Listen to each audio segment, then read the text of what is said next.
Some people say that life is a comedy and that death is a tragedy. But in the annals of history, there are some people who found a way to make their final moments a little bit of both. We're talking about deaths so absurd, so monumentally silly, that they can only be the punchline to a cosmic joke.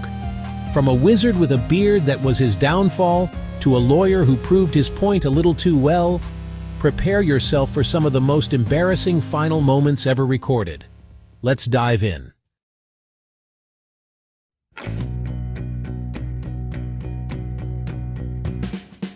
Sometimes it's your own pride that can get the best of you.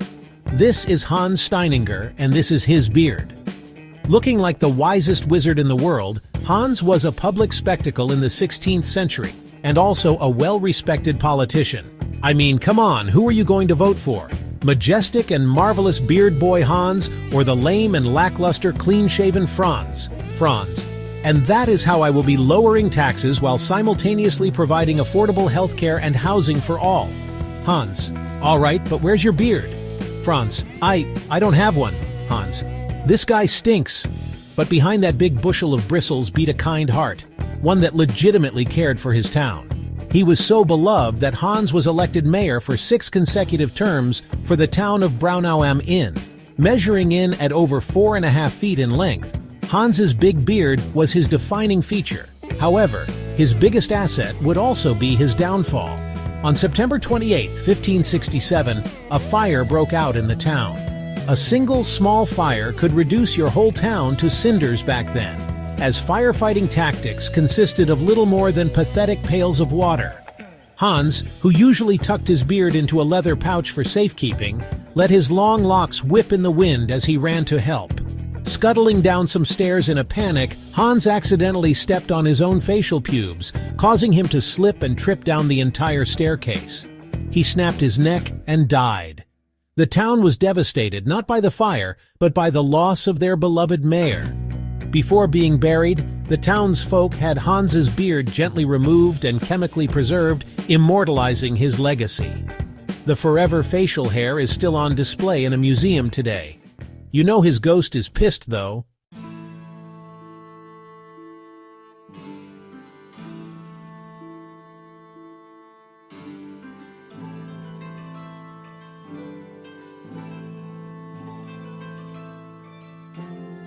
Ever have an extreme case of the sleepy ha-has, where you find anything to be complete comedic gold to the point of not being able to breathe? Now try to imagine this soggy philosopher doing that. This is Chrysippus, a rather influential Greek Stoic philosopher in the 3rd century BC. Stoicism is the philosophy that you only ever need to focus on what you can control in your life. Anything reasonably outside of that control, hakuna matata, not my problems. Chrysippus was also a huge proponent of logical reasoning, having created an original system of propositional logic, like the if-then statements we use today. For example, if you are not subscribed to this channel, then you're dead to me. Simple logic. According to legend, Chrysippus, at the ripe old age of 73, got trashed at a feast. In his state, he stumbled upon a donkey who was munching on some figs.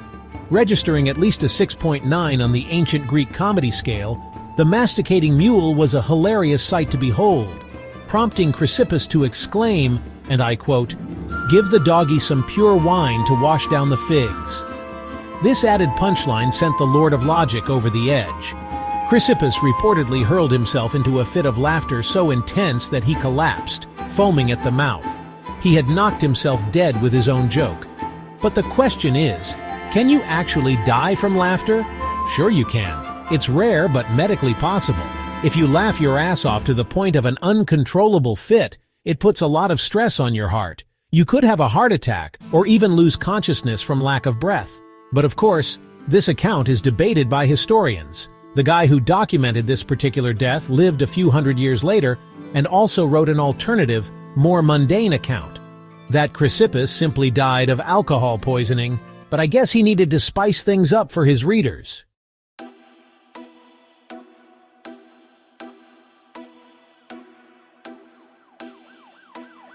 If there was ever proof that the universe has a cruel sense of humor, then it's the curious case of American lawyer and politician Clement Vallandigham. Though he resided in the Union state of Ohio during the mid-1800s, Clement was adamantly against the Civil War. As a vocal Confederate sympathizer, he was branded as a no-good slavery supporter for life, which meant the figurative death of his political career. Instead, he turned to a career in law, which would soon lead to his literal death. On June 17, 1871, Vallandigham was defending his client, Thomas McGeehan, who was accused of shooting and killing a man. Clement claimed that the victim had in fact not been murdered, but had accidentally shot himself with his own gun while getting up to stand. Clement vowed that he could demonstrate this before the court, proving McGeehan's innocence. And so he did. When reenacting a scene that results in someone accidentally blowing a hole through their own tummy, you want to make sure you have safety measures in place. Clement didn't do that. Instead, he had mistakenly used a loaded pistol. While demonstrating the scene as the victim, Clement attempted to draw the seemingly harmless firearm from his coat pocket as he stood up, and he blew a hole through his own tummy. Clement died just 12 hours later from his injuries. The verdict? Not guilty. McGeehan was acquitted and was a free man, until he was murdered a few years later, that is. You can tempt death all you like, but eventually he's going to get what's his. That's what old Bobby Leach found out in 1926. Born in England in 1858, Leach grew up to be quite the daredevil. Around the 1880s, he had left boring old England for a more exhilarating life in the States, eventually landing a gig as a professional high diver with the greatest show on earth, the Barnum and Bailey Circus. After retiring, Leach decided to settle down as a humble businessman at Niagara Falls. He noticed the ever-increasing tourists flocking to see a bunch of water spill over a cliff. So this gave him an idea. The daredevil was back. Between 1906 and 1911, Leach performed various dangerous stunts around the falls. Eventually, he faced his biggest challenge, the falls themselves. On July 25, 1911, entombed in a customized giant metal barrel, Leach took the plunge and survived. Sure, he had gashed his forehead, broken his jaw, and all of his kneecaps, but he was still kicking. After recovering in the hospital for several months, Leach became a celebrity. Over the next several years, he had plans to make a second trip over the falls, but it never came to be. Why? Well, in 1926, while on a publicity tour in New Zealand, he went and slipped on a dang orange peel, snapping his leg in half. The injury got infected with gangrene, and it ultimately killed him a few days later.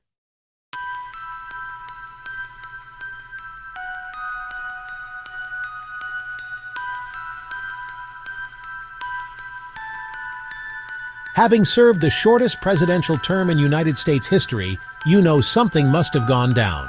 It was President William Henry Harrison's health bar. The withering president had a pretty impressive career before assuming office, serving as a general in the American Indian Wars and the War of 1812. His military success cemented his legacy, and he ran for president in 1840 against the incumbent, Martin Van Buren, who was blamed for a recent economic depression.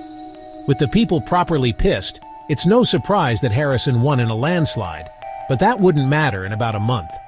Elected in 1841 at the age of 68, Harrison was getting on in his years. He was either a stubborn old goat or a complete idiot, as he had a habit of being extremely underprepared for the weather. For example, he delivered his inaugural speech in the bitter cold and rain for 2 hours straight, with no overcoat or weather-appropriate clothes. Connected with the subject is the character of the currency. The idea of making it exclusively metallic, however well-intended, appears to me to be fraught with. Narrator: oh, this is going to suck. Harrison continued to endure exposure to the elements over the next few weeks, eventually contracting a deadly case of pneumonia. Despite his doctors jacking him to the tits with drugs and relying on good old-fashioned bloodletting, Harrison died on April 4, 1841, exactly 1 month after being elected.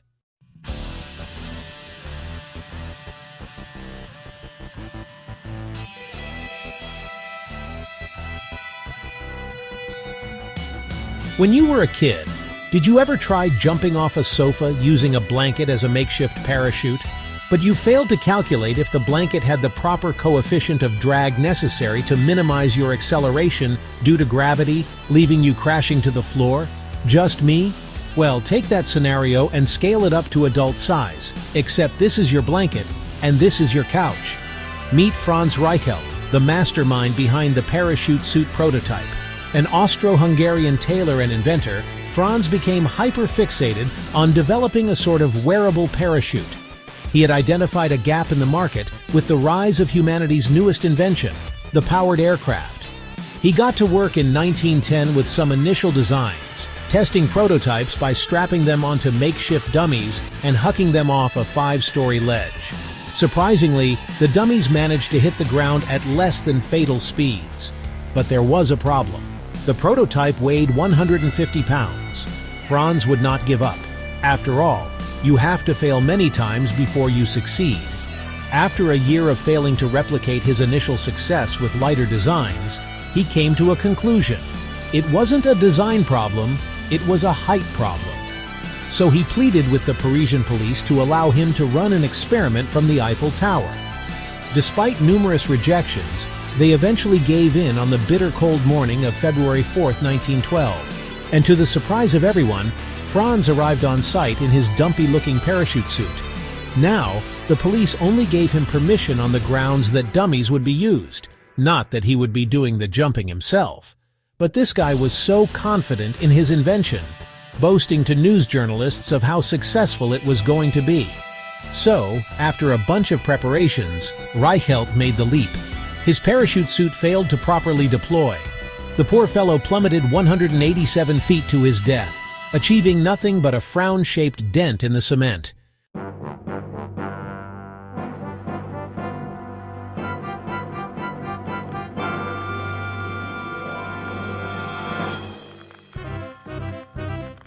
And so ends another silly video. What do you think? Which death was the silliest of them all? Let me know in the comments below. I'm going to be making a part 2 to this sometime soon, so be sure to subscribe to see that in the near future. In the meantime, I think you're going to like this video here. Go watch it. I'll see you over there.